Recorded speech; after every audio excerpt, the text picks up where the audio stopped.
আমার মনে হয় আমি এখন শহীদ হয়ে যাব, যেহেতু আমি এখন আমার নাকের ভিতরে আল্লাহর জান্নাতের সুঘ্রাণ পেতেছি। হযরতে জাফর শহীদ হয়ে গেলেন। হযরতে আব্দুল্লাহ বিন ওয়াহাব, হযরতে আবু উবাদা দুজনে মিলে ছুটলেন ঝান্ডা ধরার জন্য। ওনারা বলেন এগিয়ে গিয়ে দেখি সামনের পরে চূড়ে পতাকা উঠতেছে। ভাবলাম আমরা যাওয়ার আগেই ইসলামের পতাকা কে ধারণ করলো। কাছে গিয়ে দেখি হযরতে জাফরের ডান হাত কাটা, বাম হাত কাটা, দুই পা কাটা, দেহটা একদিকে পড়ে আছে, আর শুধু মাথাটা এক পাশে পড়ে থেকে ইসলামের পতাকা কামড়ায় ধরে উঁচু করে রেখে দিয়েছে। আমার বন্ধুগণ, হযরতে আবু উবাইদা বলেন আমি হযরতে সাদের, হযরতে জাফরের হাত পা মাথা মস্তক একত্রিত করে তার পা থেকে শুরু করে মাথা পর্যন্ত চুমা খাইলাম। তাকে জানাজা করে দাফন করে রাখলাম কবরের ভিতরে। রাতের বেলায় স্বপ্নে দেখি হযরতে জাফর আল্লাহর জান্নাতের ভিতরে ফেরেশতাদের সঙ্গে উড়ে বেড়াতেছে। আমি জিজ্ঞেস করলাম, ও জাফর, আল্লাহ তোমার সাথে কি ব্যবহার করেছেন? হযরতে জাফর বলেছেন, ওগো আবু উবাইদা, আল্লাহ রাব্বুল আলামিন আমাকে বলেছেন, জাফর রে, আমি তোমার শাহাদাতে খুশি হয়েছি, তোমার কাছে তুমি আমার কাছে আর কি চাও? হযরতে জাফর বলেন, আয় আল্লাহ পাক, কিচ্ছু চাই না, শুধু একটা দাবি, দুনিয়ায় তুমি মেহেরবানি করে আমাকে পাঠায়া দাও আর একবার যদি যেতে পারি, তাহলে তোমার দুনিয়ার বুকে তোমার দিন কায়েমের জন্য কাফেরদের বিরুদ্ধে লড়াই করে আমার জীবনটা আর একবার দিয়ে আসি। আমার বন্ধুগণের জন্য আল্লাহ রাসূল বলেছেন, হাদিস শরীফে এসেছে, আমার ইচ্ছে হয় জিহাদ করি, শহীদ হই, আবার যদি জিন্দা হই, আবার জিহাদ করি, শহীদ হই, আবার যদি জিন্দা হতে পারি তাহলে আবার জিহাদ করি, আবার শহীদ হই। যেহেতু শাহাদাতের মওতের মতো এত বড় মর্যাদা সম্পন্ন মওত আর পৃথিবীতে হতে পারে না। আমার ভাইরা, ইসলামের জন্য জান দেওয়ার জন্য, মাল দেওয়ার জন্য সাহাবায়ে কেরাম এভাবে প্রস্তুত ছিলেন। নিজেদের জীবন তারা আল্লাহর সামনে নজরানা পেশ করেছেন, শহীদ হয়েছেন, আল্লাহর দ্বীন কায়েমের জন্য তারা প্রচেষ্টা করেছেন। আল্লাহর পথে যারা জিহাদ করার সিদ্ধান্ত নেন, মহান আল্লাহ স্বয়ং তাদের সাহায্য করেন। যুগে যুগে আমরা এর প্রমাণ পেয়েছি, আর তাই মুসলমানরা কাফেরদের উপর বরাবর বিজয়ী হয়েছে। এই ইসলামকে প্রতিষ্ঠিত করার জন্য প্রয়োজন রয়েছে জিহাদের। কিসের প্রয়োজন?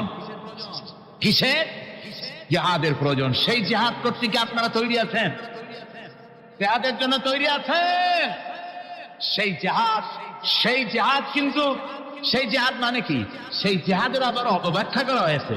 জিহাদের অপব্যাখ্যা করা হয়েছে এইভাবে যে ওয়ালাকিন কালান্দার কাফে দুশমনাস, দুশমনের হাতে কলম ছিল, ওরা যেমন খুশি আমাদের ইতিহাসকে চিত্রিত করেছে। ওরা বলেছে ইসলামের ইতিহাস থেকে তরবারি আর রক্তের গন্ধ আসে, কিন্তু আসলে জিহাদের অর্থ তো তরবারির যুদ্ধ নয়।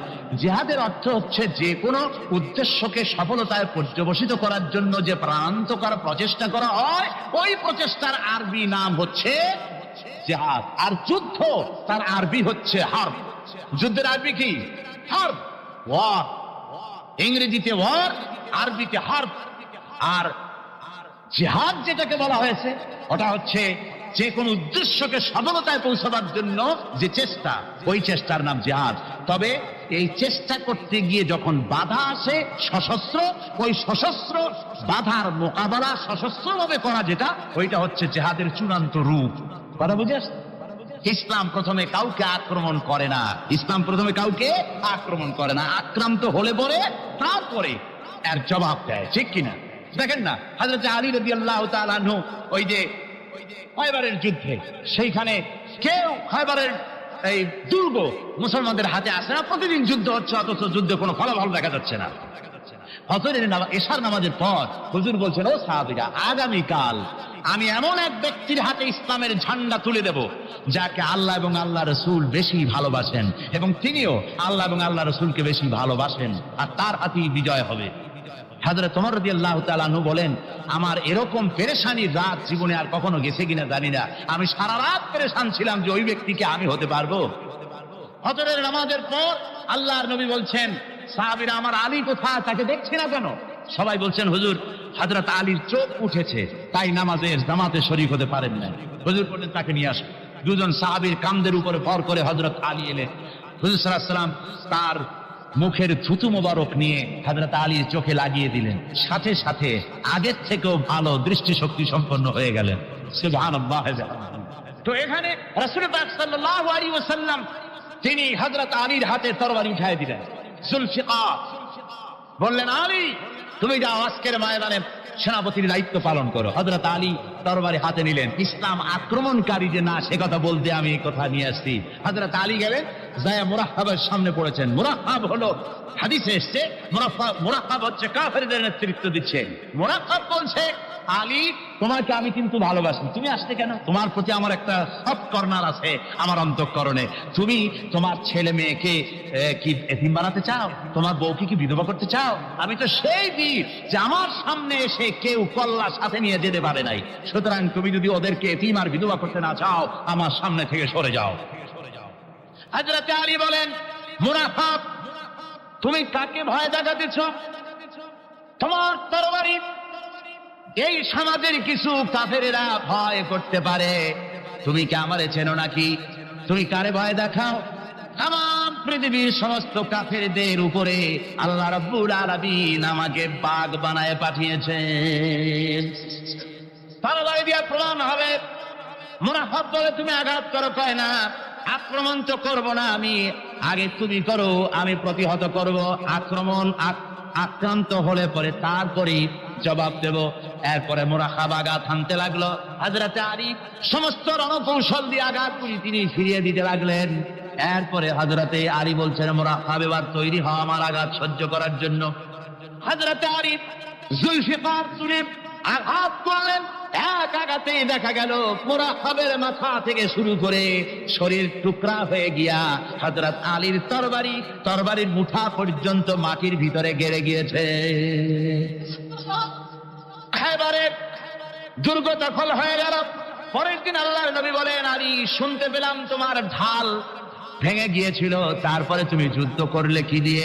হযরত আলী বলেন, হুজুর কাবুস দুর্গের ওই কবাতটা, লোহার কবাতটা বাম হাতে নিয়া আর ডান হাতে তরবারি নিয়ে লড়াই করেছি। হুজুর বলেন, কি করে মানুষ কেমনে এত বড় দুর্গের লোহার কবাত হাতে নিয়ে যুদ্ধ করে? একটু দেখাও তো দেখি। হযরত আলী গতকালকের মতো বাম হাত দিয়া ধরেছেন, নাড়াতে পারেন না।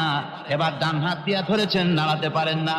ডান আর বাম দুই হাত দিয়া সমস্ত শক্তি দিয়ে এমন জোরে টান মেরেছেন, প্রতিটি লোমকূপের গোড়া থেকে ঘাম বেরিয়ে এসেছে, এক চুলও নড়াতে পারেন নাই। হযরত আলীর মুখখানা মলিন হয়ে গেছে লজ্জায়।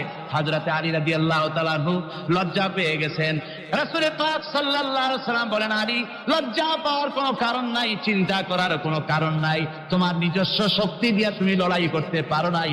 এত বড় লোহার দরজা নিয়ে কবাত নিয়ে মানুষ এভাবে লড়াই করতে পারে না। আল্লাহ তার দিনকে বিজয়ী করার জন্য তোমার ভিতরে আল্লাহ রাব্বুল আলামিন ক্ষমতা দিয়েছিলেন। জোরে বলেন সুবহানাল্লাহ।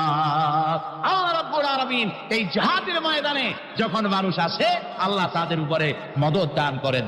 আমার বন্ধুগণ, আল্লাহর দিনকে জমিনের উপরে প্রতিষ্ঠিত করার জন্য যদি আমরা আজও যদি ঐক্যবদ্ধ হই দিন কায়েমের জন্য, তাহলে আল্লাহ রাব্বুল আলামিন আমাদেরকে মদদ করবেন। আল্লাহ পাক কোরআনে কারীমের মধ্যে বলেছেন, ওয়া কানা হাক্কান আলাইনা নাসরুল মুমিনিন। মুমিনদেরকে সাহায্য করা আমি আল্লাহর জন্য ওয়াজিব হয়ে যায়। জোরে বলেন সুবহানাল্লাহ। মুমিনদের জন্য সাহায্য করা আল্লাহর জন্য কি হয়ে যায়? ওয়াজিব হয়ে যায়। ভাইরা একটু বৃষ্টি সহ্য করেন না, খুব বেশি বৃষ্টি। আচ্ছা, এটা রহমত। এটা কি রহমত?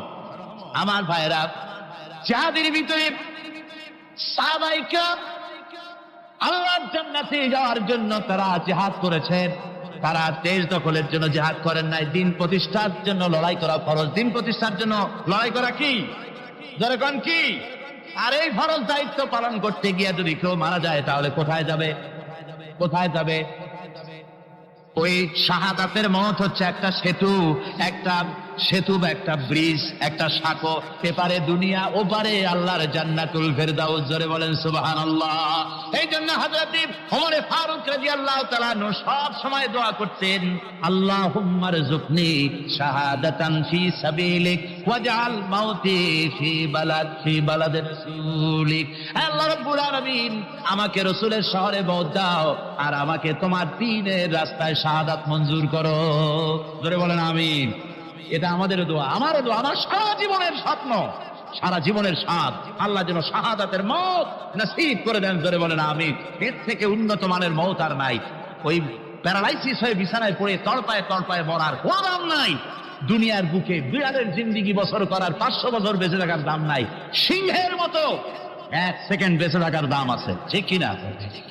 আর মওত, প্লীহা, যকৃত, typhoid, paralysis, diabetes, heart attack, kidney পচে যাওয়া, হাবিজাবি মওতের চাইতে আল্লাহর রাস্তায় জিহাদ করে শাহাদাতের মওত সর্বশ্রেষ্ঠ মওত। যেরকম সুবহানাল্লাহ।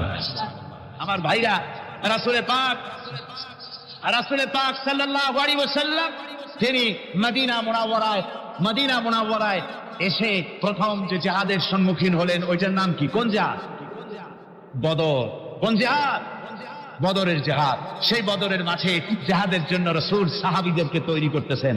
তো আপনারা চিন্তা করেন বিষয়টা, জিহাদ করতে হবে। এই বদরে সাহাবীরা জিহাদ করবে কাদের বিরুদ্ধে? নিজের বাপের বিরুদ্ধে। রাসূল পাক খুব চিন্তিত হলেন যে সাহাবীদেরকে কিভাবে উদ্বুদ্ধ করা যায়। হুজুর জিহাদের কথাই বলতেছেন যে এখন বদরে আমাদের টিকে থাকার প্রশ্ন, এইটা মুসলমানদের টিকে থাকার প্রশ্ন, বদরের যুদ্ধ, বদরের এই জিহাদটা। হুজুর যখন এগুলি বলতেছেন, হযরত মিকদাদ রাদিয়াল্লাহু তাআলা আনহু, রাসূলের একজন জলিলুল কদর সাহাবী, তিনি দাঁড়িয়ে বলছেন, হে আল্লাহর রাসূল, কেন আপনি চিন্তা করছেন? ইমজি বিনা ইয়া রাসূলুল্লাহ হাইসুমা তাশা।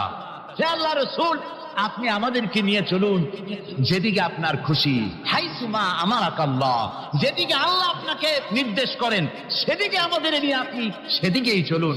ইন্না লা নাকুলু লাকা কামা ক্বালা বনু ইসরাঈল লিমূসা আলাইহিস সালাম, ইযহাব আনতা ওয়া রাব্বুকা ফাকাতিলা ইন্না হাহুনা কায়িদুন।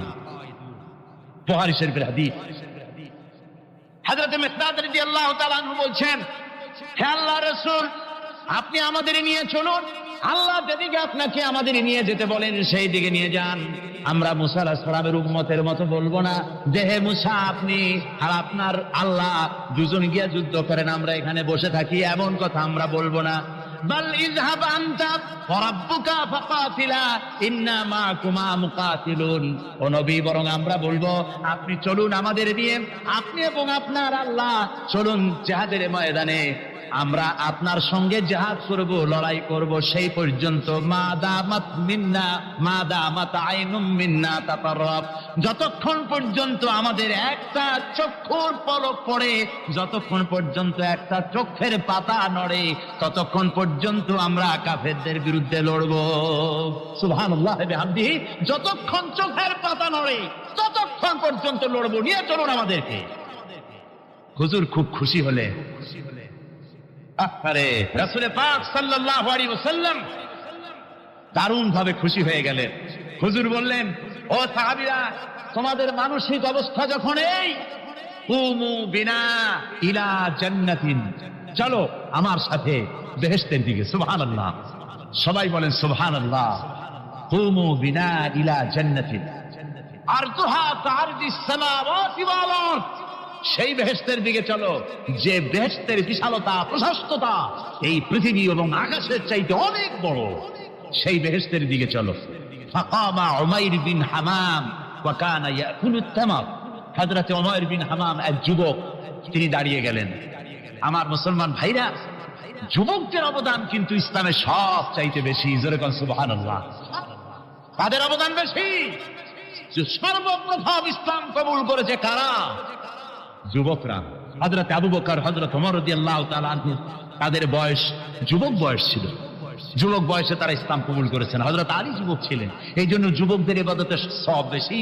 রাসূল পাক বলেছেন কিয়ামতের ময়দানে সাত যেদিন কোনো ছায়া থাকবে না, আরশে আজিমের নিচে সব শ্রেণীর লোকেরা ছায়া পাবে, তার মধ্যে এক শ্রেণী হচ্ছে ওয়াশাবুন নাশা ফি ইবাদাতিল্লাহ, ওই যুবকেরা যারা নাকি রাত গুজরান করে, রাত কাটায় আল্লাহর ইবাদতে, রাত জাগে আল্লাহর ইবাদত করে। জোরে কর সুবহানাল্লাহ।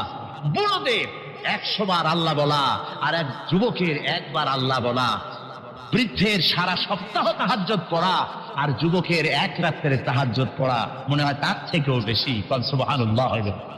তাই বলে বৃদ্ধ যারা, তারা কিন্তু হতাশ হবেন না, ওই যৌবনকাল আপনিও পেরিয়ে এসছেন, ঠিক না? সুতরাং যুবকদের অবদান বেশি। হযরত উমাইর বিন হামাম রাদিয়াল্লাহু তাআলা আনহু তিনি দাঁড়িয়ে গেলেন, তার হাতে ছিল ওয়া কানা ইয়াকুলুত তামার, তিনি খরমা খাচ্ছিলেন, হাতে ছিল কয়েকটা খরমা। তিনি খরমাগুলি হাতে নিয়ে দাঁড়িয়ে বলছেন ওয়াকালা বাকবাক, তিনি বলছেন বাকবাক শব্দ এটা হচ্ছে লুগাল মুহাল্লিয়া, অর্থাৎ আঞ্চলিক শব্দ। এর অর্থ হচ্ছে মা আযামাহু ওয়া মা আহসানাহু। কি আশ্চর্য, কি সুন্দর, কি বিরাট, কি সুন্দর কথা আপনি বললেন হে রাসূল। জান্নাতুন আরদুহা কাআরদিস সামাওয়াতি ওয়াল আরদ, এমন দেশ তো পাওয়া যাবে জিহাদ করলে যে বেহেশতের বিশালতা প্রশস্ততা এই বিশাল আকাশের চাইতে, জমিনের চাইতে বেশি। ওয়াল্লাহি লাউ কুনতু হাইয়ান হাত্তা তুলাহুন্না, আমি যদি, ওয়াল্লাহি আল্লাহর কসম, আমি যদি এই খরমাগুলো যদি খাইতে থাকি, ইন্নাহা লা হায়াতুন তাবিলা, তাহলে তো এটা অনেক লম্বা হায়াত লাগবে। এই খরমাগুলি খাইতে অনেক সময় লাগবে, বেহেশতে যাইতে দেরি হয়ে যাবে। সুতরাং এই খরমা তো আর খাওয়া যাবে না। ফারাগাবিহিন না, হাতের খরমাগুলি সব ফেলে দিয়ে জিহাদের ময়দানে লাফায় পড়লেন। অনেকগুলি কাফেরকে জাহান্নামের ঘাটে উতরায় দিয়া হযরত ওমর নিজেও শাহাদাত বরণ করলেন। জিহাদের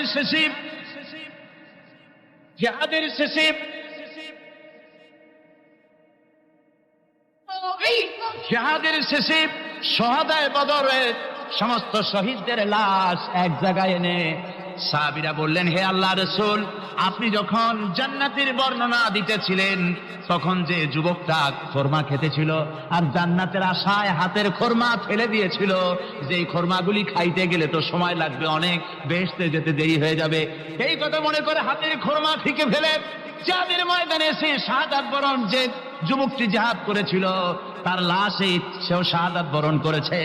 রাসূল পাক হযরত ওমরের চেহারার দিকে লক্ষ্য করে তার দিকে অঙ্গুলি সংকেত করে হুজুর বলছেন, ইন্নাকা মিন আহলিহা, ওমর, যে বেহেশতের জন্য তুমি খরমা খাওয়ার ধৈর্য ধরতে পারো নাই, আমি নবী সাক্ষী দিচ্ছি তুমি সেই জান্নাতের অধিবাসী।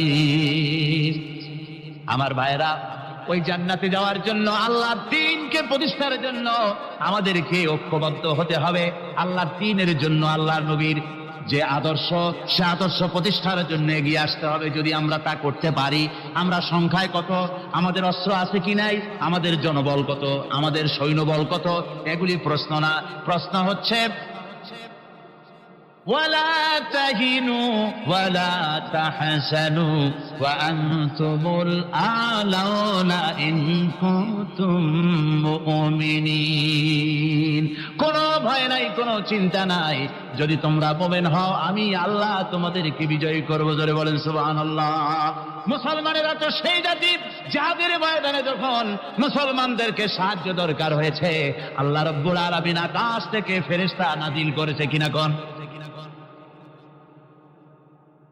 কবি বলছেন, ফিজায়ে বদরি पैदा कुन फरिश्ते तेरी नसरत को उतर सकते गर्दों से कतर अंदर कतार भी।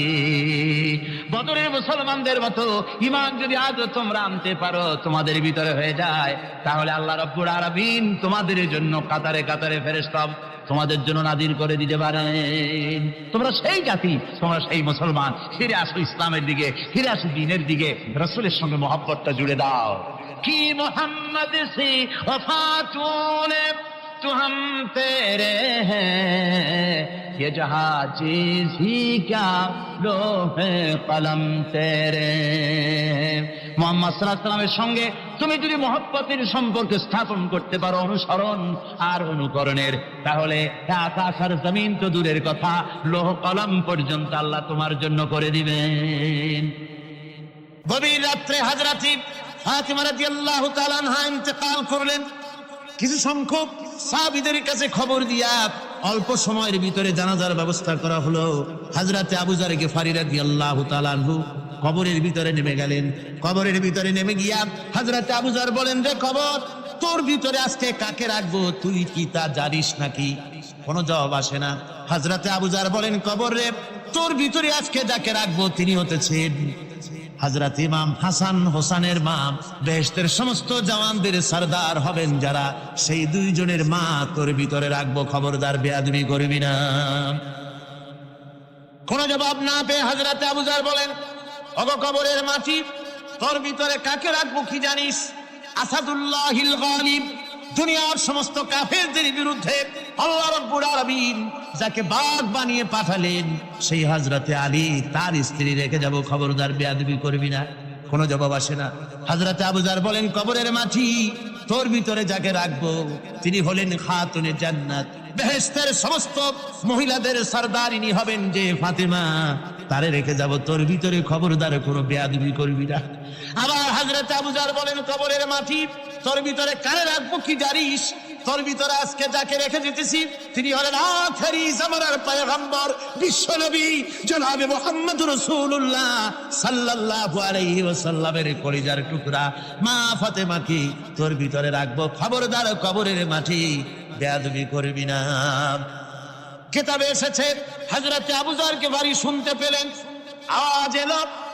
আওয়াজ এলো, কি যেন বলতেছে, রে আবু যর, আমি ফাতেমাকে চিনি না, হাসান হোসেনের মাকে চিনি না, আলীর স্ত্রী চিনি না, রাসূলের মেয়ে মা ফাতেমাকে চিনি না। আমল যদি ভালো হয় আমার ভিতরে, আমল ভালো নিয়ে যে আসবে শান্তিতে থাকবে, আর আমল যদি খারাপ হয় আমার ভিতরে, তার অবস্থা চূড়ান্ত হয়ে যাবে। আমার ভাইরা, আমার বন্ধুগণ, আমলের উপরে ভিত্তি করে কিয়ামতের দিন নাজাত হবে। আমল যদি খারাপ হয়ে যায়, কিয়ামতের দিন কেউ তাকে বাঁচাতে পারবে না।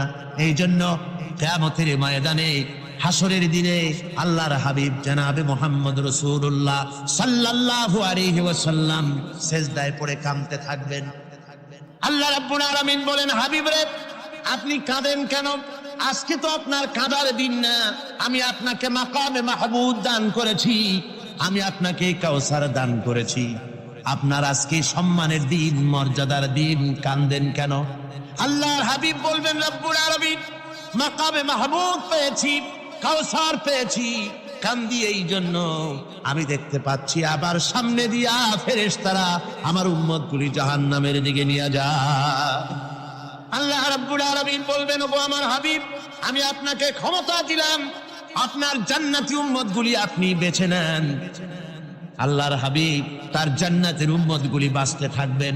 হযরত আয়েশা বলেন, ইয়া রাসূলুল্লাহ, কিয়ামতের ময়দানে লক্ষ কোটি কোটি মানুষের ভিতরে আপনার জান্নাতি উম্মত আপনি চিনবেন কি করে?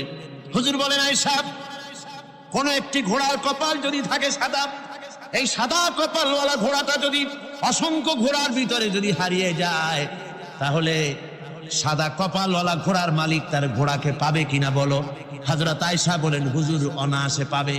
আল্লাহ রাব্বুল আলামিনের হাবিব বলেন, আয়েশা রে, কিয়ামতের ময়দানে আমার যেই উম্মতেরা নামাজি ছিল, দিনদার ছিল, পরেজগার ছিল, দুনিয়ার বুকে ঈমান নিয়ে যারা চলাফেরা করেছে, আমার দিন কায়েমের, আল্লাহর দ্বীনের জন্য যারা কাজ করেছে, ওদের চেহারা নূর চমকাতে থাকবে, ঈমানের নূর কিয়ামতের দিন চমকাতে থাকবে। সেই ঈমানের নূর দেখে দেখে আমি আমার জান্নাতি উম্মতগুলি আমি বেছে নেব। নবীজি বলেছেন, কন্যার পিতাদেরকে গালি দিও না। অনেকে টিটকারি করে, বারবার মেয়ে হয়, ছেলে একটাও হয় না, সেই জন্য টিটকারি বোটকারি করে। আল্লাহ নবী বলেছেন, মেয়ের পিতাকে গালি দিও না, ঠাট্টা করো না, যেহেতু আমি মুহাম্মদ রাসূলুল্লাহ সাল্লাল্লাহু আলাইহি ওয়াসাল্লাম, আমি মেয়েদের পিতা, আমি নিজে মেয়েদের পিতা। খাও না, মেয়েদের পিতাকে গালি দিও না। রাসূলুল্লাহ বলেছেন, আকাশের নিচে জমিনের উপরে খাদিজার মতো মহিলা আর নাই। সেই হযরতে খাদিজা রাসূলের 4টি মেয়ে পেটে ধারণ করেছিলেন। সুবহানাল্লাহ। মেয়ের প্রতি রাসূলুল্লাহ যথেষ্ট মহব্বত করতেন, মেয়েকে খুব ভালোবাসতেন হুজুর সাল্লাল্লাহু আলাইহি ওয়াসাল্লাম। হুজুরের কলিজার টুকরা ছিলেন মা ফাতিমা রাদিয়াল্লাহু তাআলা আনহা। হুজুর যখন কোথাও যেতেন সকলের শেষে দেখা করতেন ফাতেমার সঙ্গে, আর বিদেশ থেকে সফর করে এসে সকলের আগে দেখা করতেন ফাতেমার সঙ্গে। সুবহানাল্লাহ। রাসূলুল্লাহ বলেছেন, তোমরা যখন বাজারে যাবে বা ব্যবসা করতে যাবে বা বিদেশে যাবে, আসার সময় যে সব হাদিয়া নিয়ে আসো। আমরা যখন বাইরে যাই, বাজারে যাই, কিছু হাদিয়া আনি না? জামা, কাপড়, চকলেট ইত্যাদি আমরা আনে থাকি। রাসূলুল্লাহ বলেছেন, হাদিয়াগুলি তোমরা যারা বিদেশে যাও, বাজারে যাও, হাদিয়া আনবে আর এনে ঘরের মধ্যে ঢুকে তা শুরু করবে মেয়েকে দিয়ে। প্রথমে দেবে মেয়েকে। সুবহানাল্লাহ। মেয়ের মর্যাদা ইসলামে সব চাইতে বেশি। কোন যুগে? যে যুগে মেয়ে হলে পরেই মাটির নিচে ঘেরে রাখতো, আছাড় মেরে মেরে ফেলে দিত। কোন অপরাধে তাদেরকে হত্যা করা হলো, আল্লাহ পাক কোরআনে কারীমের মধ্যে বলেছেন তাদের অপরাধ আর কিছু না, তারা নারী, এই জন্য তাদেরকে মেরে ফেলা হতো। রাসূলুল্লাহ তাদের ইজ্জত দিলেন। সুবহানাল্লাহ বিহামদি। রাসূলুল্লাহ সম্মান দিলেন, ইজ্জত দিলেন তাদেরকে। কন্যা হিসাবে নারীর এই মর্যাদা। ফাতেমাকে রাসূল এত ভালোবাসতেন, ইন্তেকালের সময় হযরত ফাতেমা কাঁদতে কাঁদতে বেহুশ হয়ে যাওয়ার উপক্রম হয়ে গেছে। রাসূলুল্লাহ হযরত ফাতেমাকে ইশারা দিলেন। হযরত ফাতেমা তার কান নিয়ে রাসূলুল্লাহর মুখের কাছে লাগাই দিলেন। আল্লাহর নবী কি যেন বললেন কানে কানে, হযরত ফাতেমার কান্না বন্ধ হয়ে গেল। হযরত আয়েশা বলেন, মা, রাসূলুল্লাহ তোমার কানে কানে কি বললো আর তোমার কান্না বন্ধ হয়ে গেল? হযরত ফাতেমা বলেন, ইয়া আম্মা জান, আমার আব্বা আমার কানে কানে বললো, মা ফাতেমা তুই কাঁদিস না, তোর কান্না আমার বরদাস্ত হয় না, তোমাকে কাঁদতে হবে না। আমি তোমাকে সুসংবাদ দিয়ে যেতেছি, আমি মরে যাওয়ার পর সর্বপ্রথম তোমার সাথে আমার দেখা হবে। রাসূলুল্লাহর এই ভবিষ্যৎবাণী হযরত ফাতেমা বুঝতে পেরেছেন যে হুজুরের ইন্তেকালের পরে আমার বেশি দেরি হবে না, আমিও তাড়াতাড়ি হুজুরের সাথে শামিল হতে পারবো। হুজুরের ইন্তেকালের 6 মাস পরেই হযরত ফাতেমা রাদিয়াল্লাহু তাআলা আনহা ইন্তেকাল করেছেন।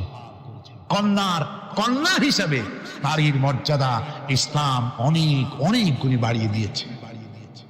এই কন্যা শিশু, কৈশোর, যৌবন পেরিয়ে যখন যৌবনে তার বিয়ে হয়ে যায়, আল্লাহ রাব্বুল আলামিন তখন বলেন, ওয়া মিন আয়াতিহি আন খালাকা লাকুম মিন আনফুসিকুম আজওয়াজান লিতাসকুনু ইলাইহা ওয়া জাআলা বাইনাকুম মাওয়াদ্দাতান ওয়া রাহমা।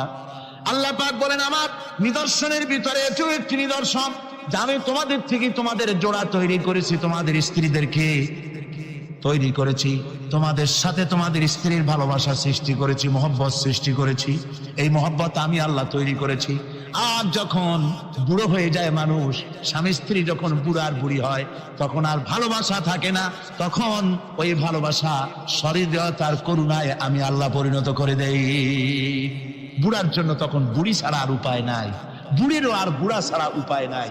তখন ভালোবাসা কোনো বিশেষ কোনো অক্ষ নিয়ে ভালোবাসা নয়, তখন একের উপরে অন্য একদম নির্ভরশীল হয়ে পড়ে। আল্লাহ পাক বলেন, এই অবস্থা আমি আল্লাহ সৃষ্টি করে দেই। সুবহানাল্লাহ বিহামদিহি। স্ত্রীকে রাসূলুল্লাহ কত ভালোবাসতেন। আল্লাহ নবী বলেছেন, আমার কাছে 3টা জিনিস প্রিয়, একটা হচ্ছে সুগন্ধি, একটা হচ্ছে নামাজ, আরেকটা হচ্ছে স্ত্রী। সুবহানাল্লাহ। স্ত্রী আমার কাছে প্রিয়। হুজুর বলেছেন, তোমাদের মধ্যে সেই ব্যক্তি উত্তম যে ব্যক্তি তার স্ত্রীর কাছে উত্তম। আমি আমার স্ত্রীদের কাছে উত্তম ব্যক্তি। সুবহানাল্লাহ। রাসূলুল্লাহ স্ত্রীকে কত ভালোবাসতেন। বিশ্বনবী রাজনৈতিক কর্মকাণ্ড চালাচ্ছেন, যুদ্ধের দামামা বাজতেছে, চতুর্দিকে কত অশান্তি, সবকিছু চলছে, স্ত্রীর হক আদায় করতে ভুলে যাননি। রাতের বেলায় হযরত আয়েশার বয়স কম, তাকে নিয়ে রাসূলুল্লাহ একটু সুযোগ পেয়েছেন, বলছেন, আয়েশা সব তো ঘুমিয়ে, চলো আমরা একটু দৌড়াই। ওই যে দূরে একটা জিনিস দেখা যায়, দৌড় দাও, দেখি কি আগে যায়। দুজনে দৌড় প্রতিযোগিতা করলেন। দৌড় প্রতিযোগিতায় হযরত আয়েশা ফার্স্ট হলেন, হুজুর পিছনে পড়ে গেলেন। হযরত আয়েশা খুব আনন্দ করলেন যে আপনি কিন্তু আমার সঙ্গে দৌড়ে পারলেন। পরবর্তী কিছু কাল যাওয়ার পর হযরত আয়েশা বলেন, হুজুর আজকে আবার বললেন যে চলো আয়েশা একটু দৌড়াই। হযরত আয়েশা বলছেন যে সেদিনের তুলনায় আমার শরীর একটু আমি মুটিয়ে গেছি, শরীরটি স্থূল হয়েছে। আমি আজকে দৌড়ালাম কিন্তু পারলাম না, রাসূল আগে চলে গেলেন। আমি হাঁপাতে হাঁপাতে যখন হুজুরের কাছে চলে গেছি, হুজুর তখন মুস্কি হেসে আমাকে বললেন, আয়েশা, ওই সেই দিনের জবাব আজকে দিয়া দিলাম। সুবহানাল্লাহ বিহামদিহি, সুবহানাল্লাহ বিহামদিহি। বিশ্ব নবী কত বড় আদর্শ বিশ্ব মানবতার জন্য। তিনি বলেছেন, আরাফাতের ময়দানে রাসূলুল্লাহ বলেছেন,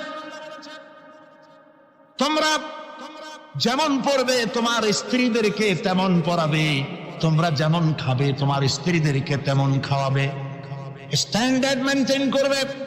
তুমি ভালো দামের কাপড় পরবে, স্ত্রীকে খারাপ দিবে তা নয়। অধিকার দুজনেরই সমান, স্বামী এবং স্ত্রী সমান অধিকার। কিন্তু আমরা তা বুঝতে পারি না, বুঝতে চাই না।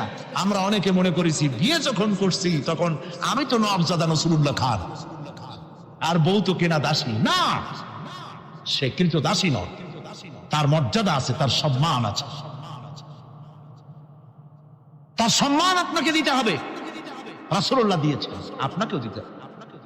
রান্না বান্না হতে দেরি হয়, কত গালাগালি শুনতে হয় নারীকে। আল্লাহর নবীর স্ত্রী হযরত আয়েশা বলেছেন, আল্লাহর নবী কাজ করে, মানুষের সঙ্গে কথা বলে, রাষ্ট্রীয় দায়িত্ব পালন করে ঘরের ভিতরে সে যখন দেখেছেন রান্না হতে দেরি আছে, রাসূলুল্লাহ বিরক্ত হন নাই, ভুরু কুঞ্চিত করেন নাই, চোখ মোটা করেন নাই, আমাকে কোনো কথা শোনান নাই, বরং আমার কাছে বসে রান্নায় আমাকে সহযোগিতা করেছেন। সুবহানাল্লাহ বিহামদিহি। এই হলো আল্লাহর রাসূল, এই হলো বিশ্ব নবী। স্ত্রীর সঙ্গে কি মহব্বত! সুবহানাল্লাহ বিহামদিহি। হুজুর মহব্বত করতেন স্ত্রীদেরকে। রাসূলুল্লাহর ঘরে দৌলত ছিল না, কিন্তু মহব্বত দিয়ে ভরা ছিল ঘরটা। হুজুরের ঘরে ফ্রিজ নাই, এসি নাই, হুজুরের ঘরে কার্পেট নাই, হুজুরের ঘরের মধ্যে জাজির নাই, তোশক নাই, বড় বড় কম্বল নাই, আরামের কোনো জিনিস নাই, মডার্ন ইকুইপমেন্টস কিচ্ছু নাই, দৌলত নাই, কিন্তু মহব্বত দিয়ে ঘরটা ভরা। হযরত আয়েশা বলেছেন, আমি পানি পান করে, যখন আমি পানি পান করে গ্লাস রেখে দিতাম, আল্লাহর নবী তখন গ্লাসের সেই জায়গায় ঠোঁট লাগাতেন যেখানে আমি ঠোঁট লাগাইয়া পানি পান করেছি। আমি গোশত চিবোতাম, রাসূলুল্লাহ আমার হাত থেকে গোশত টুকরা নিয়া সেই জায়গায় চিবোতেন যেখানে আমি চিবয়েছি। সুবহানাল্লাহ বিহামদিহি। আমার ভাইরা, রাসূল তার স্ত্রীদেরকে মহব্বত করতেন, স্ত্রীরাও রাসূলকে মহব্বত করতেন দারুণ ভাবে। একবার হযরত আয়েশা সিদ্দিকা রাদিয়াল্লাহু তাআলা আনহা হুজুরকে গোসল করাতেছিলেন, মাথার উপরে পানি ঢালতেছেন, হুজুর একটা চৌকির উপরে বা একটা তক্তার উপরে বসে আছেন। গোসলের পানির ভিতরে রাসূলুল্লাহ দেখতে পেলেন রক্তের মতো কি যেন প্রবাহিত হয়ে যাচ্ছে। হুজুর জিজ্ঞেস করেন, আয়েশা রে, পানির ভিতরে রক্তের মতো কি দেখা যায়? হযরত আয়েশা বলেন, হুজুর আপনি যখন বসেছিলেন অসতর্ক মুহূর্তে তক্তার নিচে আমার একটা আঙ্গুল পড়েছিল, পায়ের আঙ্গুলটা ফেটে বোধহয় রক্ত বেরোতেছে। রাসূলুল্লাহ তাড়াতাড়ি করে উঠলেন আর ওই আঙ্গুলকে ব্যান্ডেজ করে দিলেন। রাসূলুল্লাহ বললেন, আয়েশা রে, আঙ্গুল ফেটে গেছে, একটু আহাহু পর্যন্ত করলে না, এতক্ষণ তুমি কষ্ট করলে কেন? হযরত আয়েশা বলেন, ইয়া রাসূলুল্লাহ, ওটা তো একটা পায়ের আঙ্গুল। আয়েশার কলিজাটা ফেটে যদি রক্ত বেরোতো, রাসূলুল্লাহকে উঠতে বলতে আমি পারতাম না। কি মহব্বত রাসূলের সাথে। হযরত আয়েশা বলেন, হুজুর সাল্লাল্লাহু আলাইহি ওয়াসাল্লাম স্ত্রীদেরকে এত ভালোবাসতেন, আমাদের ঘরে গোশত টোস্ত তেমন রান্না বান্না খুব কম হতো। গোশত রান্না হবে কি, মাসের পর মাস চলে গেছে রাসূলের বাড়িতে, হুজুর স্ত্রীরা বলেছেন আমাদের ঘরে চুলে আগুন জ্বলে নাই, একটু শুকনা রুটি, একটু শুকনা খেজুর আর একটু পানি খেয়ে আমাদের জীবন চলেছে, এরকমের অবস্থা হয়েছে। তারপরে এই অবস্থা চলেছে, এর মধ্যে যদি কখনো একটু গোশত আসছে, হুজুর যখন ছাগল টাগল ইত্যাদি ছাগল দুম্বা জবাও করেছে, এই দুম্বার গোশত নিয়ে, ছাগলের গোশত নিয়ে রাসূলুল্লাহ নিজে বেরোতেন। হযরত খাদিজার বান্ধবী কোথায় আছে খুঁজে ওই বান্ধবীর কাছে গোশত পৌঁছে দিয়ে আসতে। হযরত আয়েশা বলেন, একদিন আমার ঘুম ভেঙে গেল, দেখি হুজুর আমার কাছে নাই, গেলেন কোথায়? খুঁজতে খুঁজতে যায় দেখি মসজিদে নববীর ভিতরে হুজুর হাত তুলে বসে আছেন, মোনাজাত করতেছেন। আমি পেছনে গিয়ে হাত তুললাম, আমি শুনতে পাচ্ছি নবীজি দোয়া করছেন, রব্বুল আলামিন কিয়ামতের ময়দানে যেদিন সন্তান তার পিতাকে ভুলে যাবে, মা তার সন্তানকে হারায় ফেলবে, ওই কঠিন হাসরের ময়দানে আমি যেন আমার খাদিজাকে হারাইয়া না যাই। মুনাজাতের শেষে হযরত আয়েশা বলেন, ইয়া রাসূলুল্লাহ, খাদিজার কথা আপনার এত কেন বারবার মনে পড়ে? একটা বুড়িরে বিয়ে করেছিলেন 25 বছর বয়সের সময়, 40 বছর বুড়ি, তার কথা কেন এত মহব্বত আপনার মনে পড়ে? তার থেকে যুবতী মেয়ে, সুন্দরী মেয়েকে আপনার স্ত্রী হিসেবে আপনি পান নাই? হুজুর বলেন, আয়েশা রে, খাদিজা সম্পর্কে এমন কথা তুমি আর বলো না। তোমরা সবাই আমার সুখের দিনের স্ত্রী, আর খাদিজা আমার এমন সময় স্ত্রী ছিল যখন মক্কায় আমার আশ্রয় ছিল না, তামাম মক্কা নগরীতে আমার আশ্রয় ছিল না। খাদিজার সঞ্চিত সমস্ত ধনরাশি ইসলাম কবুল করার পর দুহাতে খাদিজা বিতরণ করে দিয়েছে। হযরত আয়েশা বলেন, হুজুর আমার গোস্তাকি মাফ করে দেন, আমি আর এরকম বলবো না, তবে খাদিজা সম্পর্কে আমার কিছু একটু শোনান। হুজুর বলে, আয়েশা রে শোনো, গভীর রাত যত রাত হোক না কেন, ইসলামের দাওয়াত দিয়ে দিয়ে গভীর রাত্রে আমি যখন বাসায় ফিরেছি, ঘরে এসেছি, দরজায় একটা মাত্র ডাক দিয়েছি, খাদিজা, অমনি দরজা খুলে গেছে। আমি জিজ্ঞেস করেছি, খাদিজা রে, যত রাত্রে আসলাম, যতবার আসলাম, একটা ডাকের বেশি লাগলো না, তুমি কি ঘুমাও না? হযরতে খাদিজা বলেছেন, ইয়া রাসূলুল্লাহ, আমার মনের ভিতরে ভয় থাকে, আল্লাহর রাসূল দিনের খেদমতে বাইরে আছেন, আমি যদি আরামে বিছানায় ঘুমায় থাকি আর নবীজি দরজার কাছে দাঁড়ায় আমারে ডাকাডাকি করবে, উঠতে যদি দেরি হয়ে যায় নবীজির সঙ্গে বেয়াদবি হয়ে যাবে, এই মনে করে আপনি না আসা পর্যন্ত দরজার সাথে পিঠ লাগাই আমি দাঁড়াইয়া দাঁড়াইয়া ঘুমাই। আমার ভাইরা, হযরতে খাদিজার ইজ্জত স্বয়ং আল্লাহ দিয়েছেন। কে দিয়েছেন? হাদিস শরীফে এসেছে, রাসূলুল্লাহ জাবালে নূরে বসা, গারে হেরার ভিতরে বসা, হযরতে জিবরাইল রাসূলুল্লাহর সঙ্গে কথা বলতেছেন। একটু পরে হযরতে জিবরাইল বলেন, ইয়া রাসূলুল্লাহ, আমি আর এখানে বসবো না, আমি এখন চলছি। আমি দেখতে পাচ্ছি খাদিজা আসতেছে আপনার জন্য খাবার নিয়ে। খাদিজা যখন আপনার কাছে পৌঁছে যাবে, আপনি খাদিজাকে শুনায় দিবেন, আল্লাহ রাব্বুল আলামিন খাদিজাকে সালাম জানাইছে। সুবহানাল্লাহ। রাসূলুল্লাহর কাছে হযরতে খাদিজা যখন আসলেন, হুজুর বললেন, খাদিজা, আজকে তোমার জন্য দারুণ সুখবর। বলে কি? বলে, আল্লাহ পাক জিবরাইল কেমন উঠে গেল আমার কাছ থেকে, জিবরাইল বলে গেল, আল্লাহ তোমাকে সালাম বলেছে। হযরত খাদিজা কেঁদে ফেললেন, বললেন, ইয়া রাসূলুল্লাহ, আমার নারী জন্ম সার্থক, আল্লাহ আমাকে সালাম বলেছে, এর জবাব কেমনে দিতে হয় হুজুর? আমি তো জানি না, আপনি আমার পক্ষ থেকে আল্লাহর সালাম কিভাবে দেওয়া লাগে আপনি দিয়ে দিন, আমি তো বুঝি না কেমনে আল্লাহর সালামের জবাব দিতে। হুজুর বললেন, খাদিজা, শুধু আল্লাহ নয়, জিবরাইলও তোমাকে সালাম বলে গেছে। হযরতে খাদিজা বললেন, হযরত জিবরাইলকে আমার সালামের জবাবটা ওয়া আলাইকুমুস সালাম বলেন। হযরত খাদিজার এই মর্যাদা ছিল। আমার ভাইরা, রাসূল পাক সাল্লাল্লাহু আলাইহি ওয়াসাল্লাম এভাবে মহব্বত করেছেন স্ত্রীদেরকে। সুতরাং স্বামী স্ত্রীর মহব্বত আল্লাহ জান্নাতি নিয়ামত। কিসের নিয়ামত? যে ঘরের মধ্যে স্বামী স্ত্রীর মধ্যে মিল মহব্বত আছে, এটা বেহেশতের মতো, আর যেখানে মিল মহব্বত নাই, এটা জাহান্নামের মতো। ঠিক কি? সুতরাং মহব্বত করুন, বেশি বেশি স্যাক্রিফাইস করুন, বেশি বেশি স্যাক্রিফাইস। নারীদের ব্যাপারে বলা হয়েছে, পুরুষকে বলা হয়েছে অধিকার আদায় করো, সব ব্যাপারে সমান অধিকার, কিন্তু নারীকে একটা ব্যাপারে বলা হয়েছে, নারী শোনো, পুরুষের মর্যাদা তোমার চাইতে আল্লাহ রাব্বুল আলামিন বেশি দিয়েছেন। আর রিজালু কাওয়ামুনা আলান নিসা, নারীদের উপরে পুরুষের প্রাধান্য আল্লাহ পাক দান করেছেন। একদিন সাহাবীরা বলেছে, একজন সাহাবী বলেছিলেন, ইয়া রাসূলুল্লাহ, জংলি উট দেখলাম আপনার পায়ের উপরে সেজদায় পড়ে গেল, আপনি যদি আমাদেরকে অনুমতি দিতেন না, আপনাকে আমরা সেজদা করতাম। আল্লাহ নবী বললেন, মানুষ মানুষকে সেজদা করা, এ পারমিশন যদি আমি দিতাম, তাহলে দুনিয়ার সমস্ত স্ত্রীদেরকে বলতাম তারা যেন তাদের স্বামীকে সেজদা দেয়। স্বামীর মর্যাদা এখানে বেশি। সুতরাং অধিকার সমান, কোনো সন্দেহ নাই, কিন্তু স্বামীর একটা আলাদা মর্যাদা আছে, সেই সম্মানও তাকে দিতে হবে। এরপরে এই সমান অধিকারের ভিত্তিতে স্বামী স্ত্রী চলতে থাকে, মাঝখানে আল্লাহ পাক তাদেরকে সন্তান দান করে। আল্লাহ তাদেরকে, নারীকে লেখাপড়ার অধিকার দিয়েছেন, ইসলাম তাকে লেখাপড়ার অধিকার দিয়েছে, শিক্ষার অধিকার দিয়েছে। হযরত আয়েশা সিদ্দিকা রাদিয়াল্লাহু তাআলা আনহা শিক্ষয়িত্রী ছিলেন, হাফেজা ছিলেন, হাদিসের হাফেজা ছিলেন, কোরআনের হাফেজা ছিলেন, হাজার হাজার সাহাবায়ে কেরামদের তিনি ওস্তাদ ছিলেন। সুবহানাল্লাহ বলেন। নারীদের ব্যাপারে অধিকাংশ মাসালা হযরত আয়েশা সিদ্দিকা রাদিয়াল্লাহু তাআলা আনহার অবদান। সুবহানাল্লাহ।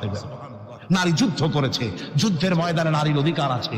নারী চাকরি করতে পারবে, নারী ব্যবসা করতে পারবে, নারী লেখাপড়া করতে পারবে, নারী সেনাবাহিনীতে যেতে পারবে, নারী সব করতে পারবে, কিন্তু পর্দার মাধ্যমে। একটা লোক গিয়ে কাঁদতেছিল মুসলমান হওয়ার পরও। হুজুর কয় কান্দো কেন? কই যে এই যে আমার গুনাহ কি মাফ হয়েছে? হুজুর বলেন হ্যাঁ মাফ হয়ে গেছে। কলেমা পড়ছো মাফ হয়ে গেছে। কয় যে হুজুর আমি তো মারাত্মক গুনাহ করছি। বলে কি? বলে আমার একটা মেয়ে, সেই মেয়েটাকে নিয়ে আমি, ঘটনা লম্বা আমি সংক্ষেপে বলতেছি, মেয়েটাকে ফাঁকি দিয়া তারা আমি মারবো, বুঝতে দেই নাই আমার বউরে। বললাম চলো বেড়াইতে যাই। মেয়েটা আমার সাথে সাজাই দিয়েছে, তার মা বেড়াতে নিয়ে যাবো এই কথা মনে করে। মেয়েটা কদ্দূর যায়, আবার আব্বা আব্বা বলে আমার দিকে ফিরে আসে, আবার পিছনে থাকে, আবার আব্বা আব্বা বলে জড়ায় ধরে।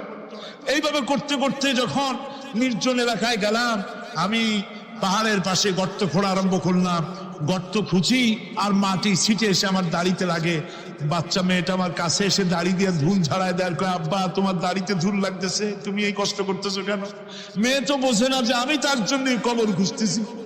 কবরটা খোঁড়া হয়ে যাওয়ার পর মেয়েটারে বান্ধা শুরু করলাম। মেয়ে এখন কাঁদতেছে, বাবা আমার বান্ধো কেন? আমি তারে বাঁধা জোরে ওর মধ্যে নিক্ষেপ করে দিলাম। মেয়েটা গর্তের মধ্যে বসে চিৎকার করে বলছে, আব্বা তুমি আমারে বাঁচতে দাও, আমি তোমারে বাপ বলে সমাজে হ্যাঁ করবো না, আমি ভিক্ষা করে খাবো, আমারে পেরো না। লোকটি বলছি ইয়া রাসূলুল্লাহ, আমার মনে দরদ আসলো না। আমি একটা পাথর উঁচু করে আমার মেয়ের বুক লক্ষ্য করে জোরে মেরে দিলাম। বুকটা ফেটে রক্ত ফিনকি দিয়ে উঠলো, আর মেয়ের বুক থেকে আওয়াজ বেরোলো, আব্বা। আমার কালে যেন এখনো সেই আওয়াজ বাজে। হাদিস শরীফে এসেছে, হুজুরের চোখের পানি দাড়ি ভিজে ভিজে জামার উপরে পড়তেছিল। হুজুর বললেন, আহারে মানুষও পারে এরকম কাম করতে।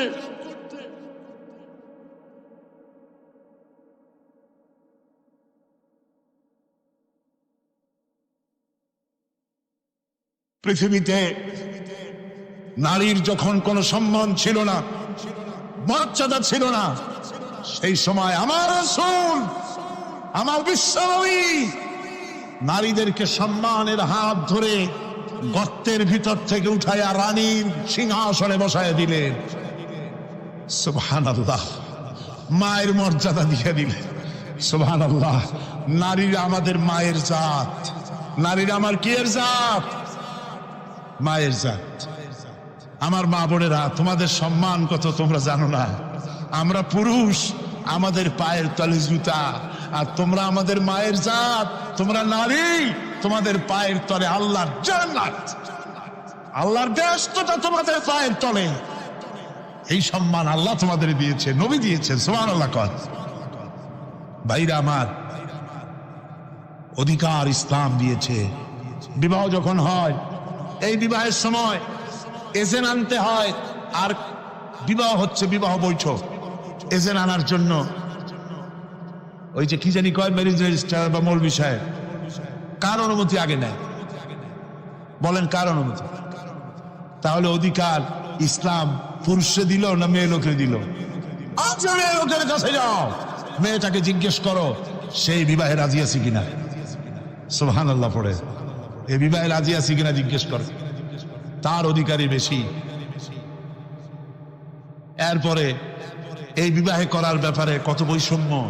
আজ বিবাহ করতে গেলে যৌতুকের প্রথা এসেছে। রাসূলুল্লাহ যৌতুক দিয়েছিলেন, ওটা যৌতুক না, ওটা উপহার, ওটা হাদিয়া। রাসূলুল্লাহ তোহফা দিয়েছিলেন হুজুরের জামাই। সুবহানাল্লাহ, কি জামাই! এক জামাই তো জিন্নুর আইন, যাকে ফেরেশতারা পর্যন্ত লজ্জা করতো যারে দেখে, হযরত উসমান রাদিয়াল্লাহু তাআলা আনহু। আর একজন হযরত আলী কাররামাল্লাহু ওয়াজহাহু। হযরত আলী, যার সম্পর্কে রাসূল পাক সাল্লাল্লাহু আলাইহি ওয়াসাল্লাম যাকে কত সম্মান দিয়েছেন, কত মর্যাদা দিয়েছেন, এই হলো হযরত আলী, হুজুরের জামাই। আনা মাদিনাতুল ইলম ওয়া আলিয়ুম বাবুহা।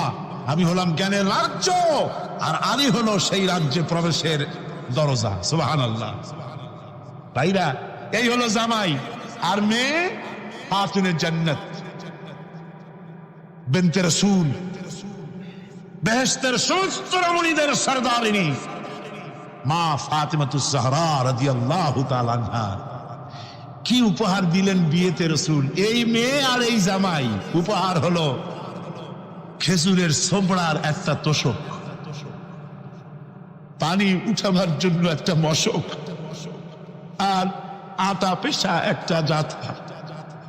এই হলো নবীর মেয়ে আর জামার জন্য উপহার। রসুলের প্রতি কি ভালোবাসা দেখেছেন হযরত উম্মে হাবিবা রাদিয়াল্লাহু তাআলা আনহা, আমাদের মা আবু সুফিয়ান রাদিয়াল্লাহু তাআলা আনহু তার মেয়ে। তার কাছে আবু সুফিয়ান তখনও কাফের, সেই কুফরি হালতে মেয়ের ঘরে গিয়েছেন। যাওয়ার পরে হযরত উম্মে হাবিবা বাপ যখন বসতে গিয়েছেন, তখন উম্মে হাবিবা বলছেন যে আব্বা একটু দাঁড়ান। এই অবস্থায় দাঁড়াতে বলে বিছানাটা উল্টায়া দিয়া তারপরে বললেন যে বসেন। বাপ মনে খুব দুঃখ পেলেন। আবু সুফিয়ান বললেন, মা উম্মে হাবিবা, আমি তোমার পিতা, ভালো একটা বিছানা থাকলে তাই বিছায় দেওয়া উচিত ছিল, আর তুমি বিছানাটা উঠাইয়া তারপরে আমার খালি জায়গায় বসতে বললা, আমি তোমার ব্যবহারে আহত হলাম। হযরত উম্মে হাবিবা বলেন, আব্বা জান, নিশ্চয়ই আপনি আমার আব্বা, শ্রদ্ধেয় পিতা, কোনো সন্দেহ এতে নাই, কিন্তু আপনি একজন কাফের। আল্লাহর রাসূল যে বিছানায় বসেন, সেই বিছানা আমি একটা কাফেরকে বসতে দিতে পারি না। সুবহানাল্লাহ। ওয়াসি বুঝতে পেরেছি মুহাম্মদ সাল্লাল্লাহু আলাইহি ওয়াসাল্লাম আল্লাহর রহমত, করুণার নবী, দয়ার নবী। তার কাছে যদি আমি যেতে পারি, তাহলে তিনি আমার সম্পর্কে, যদি তার সামনে যেতে পারি, তাহলে তার কঠোর মনোভাব আমার প্রতি নরম হয়ে যাবে। এই মনে করে সাহাবায়ে কেরামদের চোখ এড়ায়া তিনি হুজুরের সামনে গিয়ে হাজির হয়ে গেলেন। হুজুর তাকে দেখিয়ে বললেন, তোমার নাম না ওয়াসি? তিনি বললেন, হ্যাঁ, আমার নাম ওয়াসি। হুজুর বললেন, তুমি আমার চাচাকে শহীদ করেছো? ওয়াসি বললেন, জাহালাতের কারণে তা করেছি। হুজুর বললেন, কেমনে শহীদ করেছো আমার চাচাকে, আমার একটু শোনাও। ওয়াসি বলতে লাগলেন, আমি বল্লম দিয়ে হযরতে হামজার শরীরকে এফোড় ওপড় করে দিয়েছি, তারপরে তার বুককে খঞ্জর দিয়ে ফেড়ে বুকের ভিতর থেকে কলিজাটা বের করে নিয়ে আমি হাতে দিয়ে দিয়েছি হেন্দাই কলেজা চিবিয়ে চিবিয়ে খেস। রাসূল পাক সাল্লাল্লাহু আলাইহি ওয়াসাল্লাম, হাদিস শরীফে এসেছে, ওয়াসির বর্ণনা যখন তিনি শুনতেছিলেন, রাসূলের চোখ থেকে তখন পানি পড়ে দাড়ি মোবারক ভিজে ভিজে পড়তেছিল। ঘটনা শোনার পর রাসূলুল্লাহ বললেন, ওয়াসি, তুমি কি চাও? ওয়াসি বললেন, আমি ইসলাম কবুল করতে চাই। হুজুর তাকে মুসলমান বানালেন। বললেন, তুমি মুসলমান হলে কিন্তু সব সময় তুমি আমার সামনে আসবে না, তার কারণ তোমাকে দেখলে পরে আমার মনের ভিতরে আমার চাচার কথা মনে উঠে যাবে। আমি আমার আব্বাকে পাই নাই, আব্বার স্নেহ যত্ন আমার কিসমতে তেমন হয় নাই। আমার চাচা হামজা আমাকে পিতার মতো করে আমাকে স্নেহ করেছে, তোমাকে দেখলে পরে তার কথা মনে পড়বে, সুতরাং তুমি সবসময় আমার সামনে আসবে না।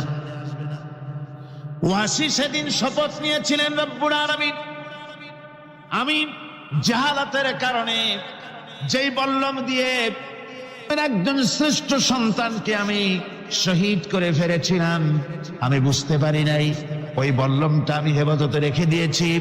তুমি আমার এই দোয়া মঞ্জুর করো, আমি যেন এই বল্লম দিয়ে এই পৃথিবীর নিকৃষ্ট ইসলামের কোন দুশ্মনকে যেন আমি শেষ করে দিতে পারি। আল্লাহ পাক দোয়া তার মঞ্জুর করে নিলেন। মুসাইলামা কাযযাবের বিরুদ্ধে হযরত আবু বকর সিদ্দিক রাদিয়াল্লাহু তাআলা আনহু যে বাহিনী পাঠালেন, হযরত ওয়াসি সেই বাহিনীর মধ্যে ছিলেন। আর তিনি সেই বল্লমটা দিয়ে, যে বল্লম দিয়ে তিনি হযরত হামজাকে শহীদ করেছিলেন, সেই বল্লমটা দিয়েই ইসলামের নিকৃষ্ট শত্রু মুসাইলামা কাযযাবকে দুনিয়া থেকে তিনি বিদায় করে দিলেন। রাসূলের যুগে একজন নবুয়তের দাবি করলো, তার নাম হচ্ছে মুসাইলামা কাযযাব। সে দাবি করলো, সে মনে করলো যে নবুয়ত হচ্ছে একটা ব্যবসা। মুহাম্মদ সাল্লাল্লাহু আলাইহি ওয়াসাল্লামের কিছু ছিল না, নবুয়তের দাবি করলো, গনিমতের মাল আসলো, টাকা পয়সা আসলো, তারপর রাজত্ব হয়ে গেল, এগুলো তো কম কথা না। তা আমিও যদি নবুয়তের দাবি করি, তাহলে এরকমের একটা ব্যবসা আমিও করতে পারবো। এই চিন্তা ভাবনা করে নবুয়তের দাবি করে বসলো। নবুয়তের দাবি করে সে প্রচার করে বেড়াতে লাগলো, আমি নবী। তারপর তার উম্মতেরা বলল যে, আচ্ছা আপনি তো নবী বুঝলাম, তা মুহাম্মদ সাল্লাল্লাহু আলাইহি ওয়াসাল্লামের উপরে ওহী নাজিল হয়, আপনি তো কোনো নতুন ওহী আমাদের দিতে পারলেন না, কোনো সূরাও এ পর্যন্ত আসলো না। মুসাইলামা কাজ্জাব বলল, দেখো কেবল না নবী হলাম, একটু সময় দাও ওহী আসা। কিছুদিন পর বলল যে সূরা একটা এসে গেছে। বলে কি? সে সূরা কাউসারের একটা প্যারোডি তৈরি করলো, বলল আমার উপরে একটা নতুন সূরা আসছে, সূরাটি হচ্ছে ইন্না আতাইনাকাল আকাক ফাসাল্লি লিরাব্বিকা ওয়াজাক ইন্না শানিয়াকা হুয়াল আবলাক। এর অর্থ হচ্ছে আমি তোমাকে আকাক পক্ষী দান করেছি। আর আকাক পক্ষী বলা হয় হুতুম পেঁচাকে। ও যে কায়দার নবী, পাখিটাও পাইছে সেই কায়দারই। তারপরে ফাসাল্লি লিরাব্বিকা ওয়াজাক, সুতরাং তোমার প্রভুর উদ্দেশ্যে নামাজ পড়ো আর জোরে সোরে চিৎকার করো। মনে রেখো তোমার দুশ্মন হবে শ্বেত এবং কৃষ্ণ বর্ণের। এর না আছে কোনো গোড়া, না আছে এর মাথা, না আছে এর কোনো অর্থ, না আছে কিছু। এই জাতীয় সূরা দেখিয়া উম্মতেরা বলল, কি যে আশ্চর্য কথা, মুহাম্মদ সাল্লাল্লাহু আলাইহি ওয়াসাল্লামের উপরে যে সূরা নাজিল হয়েছে তা পড়তে কত সুন্দর, কত ভাব গম্ভীর। আর কি একটা সূরা নাজিল হলো, তারা নিজেরা বলা কওয়া করলো। আর একবার ধরলো মুসাইলামাকে, তারা বলল মুহাম্মদ সাল্লাল্লাহু আলাইহি ওয়াসাল্লাম তাকে তার উম্মতেরা তাদের বাগানে নিয়ে যায়। নিলে পরে যে বাগান থেকে তিনি যান, গাছে খরমা না থাকলে খরমা হয়ে যায়। কোনো পানি শূন্য কুয়ার কাছ থেকে গেলে তার বরকতে কুয়ায় পানি চলে আসে। তো আপনি এরকমের কিছু আমাদের দেখান। বললো আমাকেও তোমরা এভাবে নিয়ে যাও। তখন তাকে নিয়ে যাওয়া হলো। দেখলো উম্মতেরা যে এমনই পোড়া কপালে এক নবী তাদের ভাগে পড়ছে, যে বাগান দিয়ে যায়, গাছে খরমা থাকলে খরমা পড়িয়ে যায়, নষ্ট হয়ে যায়। আর কোনো পানিওয়ালা কুয়ার কাছ থেকে হাঁটলে সে কুয়া থেকে পানিও শেষ হয়ে যায়। এরপরে তার সাহস বাড়লো। মুসাইলামা কাজ্জাব রাসূল পাক সাল্লাল্লাহু আলাইহি ওয়াসাল্লামের কাছে এক চিঠি লিখলো। সে চিঠির ভাষা ছিল মিন মুসাইলামাত রাসূলিল্লাহ ইলা মুহাম্মাদুর রাসূলুল্লাহ সালামুন আলাইকুম আম্মা বাদ ফাইন্নী আশরাকতু ফিল আমর ওয়া ইন্না লানা নিসফাল আরদ ওয়া লিকুরাইশিন নিসফাল আরদ ওয়ালাকিন্না কুরাইশান কওমান ইয়াতাদুন। সে চিঠি লিখলো যে মুসাইলামা আল্লাহ রসুলের পক্ষ থেকে নাউজুবিল্লাহ মুহাম্মদ সাল্লাল্লাহু আলাইহি সাল্লামের কাছে এই চিঠি পাঠানো হচ্ছে। ফাইন্নী কাদ আশরাকতু ফিল আমরি মাক, আমি হচ্ছি আপনার নবুয়তের একজন অংশীদার। এই হিসাবে পৃথিবীর অর্ধেক হচ্ছে আমার আর অর্ধেক হচ্ছে কোরাইশদের। কিন্তু কোরাইশরা বিষয়টা বুঝতে না পেরে আমার সাথে বাড়াবাড়ি করতেছে। হুজুর সাল্লাল্লাহু আলাইহি ওয়াসাল্লাম এই চিঠির জবাব দিলেন। হুজুর লিখলেন, বিসমিল্লাহির রহমানির রহিম মিন মুহাম্মাদুর রাসূলুল্লাহ সাল্লাল্লাহু আলাইহি ওয়াসাল্লাম ইলা মুসাইলামাতিল কাজ্জাব আসসালামু আলা মান ইত্তাবাআল হুদা আম্মা বাদ ফাইন্নাল আরদা লিল্লাহি ইউরিসুহা মিন ইবাদিহি ওয়াল আকিবাতু লিল মুত্তাকিন। রাসূল পাক সাল্লাল্লাহু আলাইহি ওয়াসাল্লাম লিখলেন, এই চিঠি যাচ্ছে মুহাম্মদ সাল্লাল্লাহু আলাইহি ওয়াসাল্লামের কাছ থেকে মুসাইলামা কাজ্জাবের কাছে। শুনে রাখো, শান্তি বর্ষিত হোক তার প্রতি যিনি হেদায়েত প্রাপ্ত। এই পৃথিবীর উত্তরাধিকারী হচ্ছে কেবলমাত্র আল্লাহ পাকের সেই সব বান্দারা যারা নাকি আল্লাহর গোলাম, আল্লাহর একান্ত আল্লাহর আইন এবং কানুনকে মেনে যারা চলে। আর পরকাল হচ্ছে সেই সমস্ত লোকেদের জন্যই। মুসাইলামা কাজ্জাবের মুয়াজ্জিন যারা, তারাও জানতো, তারাও জানতো যে লোকটা মিথ্যেবাদী। তো কিছু মাল পানি পাওয়া যায়, টাকা পয়সা পাওয়া যায়, সাথে থাকলে কিছু খাওয়াটাও যায়, এই জন্য তার সাথে থাকতো। রাসূলুল্লাহর মুয়াজ্জিন আযান দিতেন, আশহাদু আন্না মুহাম্মাদার রাসূলুল্লাহ, আমি সাক্ষ্য দিচ্ছি মুহাম্মদ সাল্লাল্লাহু আলাইহি ওয়াসাল্লাম আল্লাহ রাসূল। আর মুসাইলামার মুয়াজ্জিন যে ছিল, সে আযান দিত, আশহাদু আন্না মুসাইলামাতা ইয়াজামু আন্নাহু রাসূলুল্লাহ। ও বলতো, আযান দিত এই কথা বলে যে আমি সাক্ষ্য দিচ্ছি মুসাইলামা মনে করে যে সে আল্লাহ রাসূল। আমার ভাইরা, এরপরে মুসাইলামা কাজ্জাবের বিরুদ্ধে হযরত আবু বকর সিদ্দিক রাদিয়াল্লাহু তাআলা আনহু 40,000 লোকের একটা বিশাল বাহিনী, সাহাবায়ে কেরামদের এক বিশাল বাহিনী পাঠিয়ে দিলেন মুসাইলামা কাযযাবের বিরুদ্ধে লড়াই করার জন্য এর সিপাহসালার ছিলেন হযরত খালিদ বিন ওয়ালিদ। এই জিহাদে যাওয়ার সময় ওয়াহশী রাদিয়াল্লাহু তাআলা আনহু, যিনি হযরত হামজা রাদিয়াল্লাহু তাআলা আনহুর কাতিল ছিলেন, হুজুর সাল্লাল্লাহু আলাইহি ওয়াসাল্লাম ফতহ মক্কার দিনে সকলকে ক্ষমা করে দিয়েছিলেন, কিন্তু 5 জন নারী আর 6 জন পুরুষ সম্পর্কে বলেছিলেন এদেরকে যেখানে পাও সেখানে হত্যা করো। এর মধ্যে ওয়াহশী একজন। ওয়াহশী বুঝতে পেরেছি মুহাম্মদ সাল্লাল্লাহু আলাইহি ওয়াসাল্লাম আল্লাহর রহমত, করুণার নবী, দয়ার নবী, তার কাছে যদি আমি যেতে পারি তাহলে তিনি আমার সম্পর্কে, যদি তার সামনে যেতে পারি তাহলে তার কঠোর মনোভাব আমার প্রতি নরম হয়ে যাবে। এই মনে করে সাহাবায়ে কেরামদের চোখ এড়ায়া তিনি হুজুরের সামনে গিয়ে হাজির হয়ে গেলেন। হুজুর তাকে দেখিয়ে বললেন, তোমার নাম না ওয়াহশী? তিনি বললেন, হ্যাঁ আমার নাম ওয়াহশী। হুজুর বললেন, তুমি আমার চাচাকে শহীদ করেছো? ওয়াহশী বললেন, জাহালাতের কারণে তা করেছি। হুজুর বললেন, কেমনে শহীদ করেছো আমার চাচাকে, আমার একটু শোনাও। ওয়াহশী বলতে লাগলেন, আমি বল্লম দিয়ে হযরতে হামজার শরীরকে এফোড় ওপড় করে দিয়েছি, তারপরে তার বুককে খঞ্জর দিয়ে ফেরে বুকের ভিতর থেকে কলিজাটা বের করে নিয়ে আমি হাতে দিয়ে দিয়েছি হেন্দাই কলেজা চিবিয়ে চিবিয়ে খেস। রাসূল পাক সাল্লাল্লাহু আলাইহি ওয়াসাল্লাম, হাদিস শরীফে এসেছে, ওয়াহশীর বর্ণনা যখন তিনি শুনতেছিলেন রাসূলের চোখ থেকে তখন পানি পড়ে দাড়ি মোবারক ভিজে ভিজে পড়তেছিল। ঘটনা শোনার পর রাসূলুল্লাহ বললেন, ওয়াহশী তুমি কি চাও? ওয়াহশী বললেন, আমি ইসলাম কবুল করতে চাই। হুজুর তাকে মুসলমান বানালেন। বললেন, তুমি মুসলমান হলে কিন্তু সব সময় তুমি আমার সামনে আসবে না, তার কারণ তোমাকে দেখলে পরে আমার মনের ভিতরে আমার চাচার কথা মনে উঠে যাবে। আমি আমার আব্বাকে পাই নাই, আব্বার স্নেহ যত্ন আমার কিসমতে তেমন হয় নাই। আমার চাচা হামজা আমাকে পিতার মতো করে আমাকে স্নেহ করেছে, তোমাকে দেখলে পরে তার কথা মনে পড়বে, সুতরাং তুমি সবসময় আমার সামনে আসবে না। ওয়াহশী সেদিন শপথ নিয়েছিলেন, রব্বুল আলামিন, আমি জাহালাতের কারণে যেই বল্লম দিয়ে একজন শ্রেষ্ঠ সন্তানকে আমি শহীদ করে ফেলেছিলাম, আমি বুঝতে পারি নাই, ওই বল্লমটা আমি হেফাজতে রেখে দিয়েছি। তুমি আমার এই দোয়া মঞ্জুর করো, আমি যেন এই বল্লম দিয়ে এই পৃথিবীর নিকৃষ্ট ইসলামের কোন দুশমনকে যেন আমি শেষ করে দিতে পারি। আল্লাহ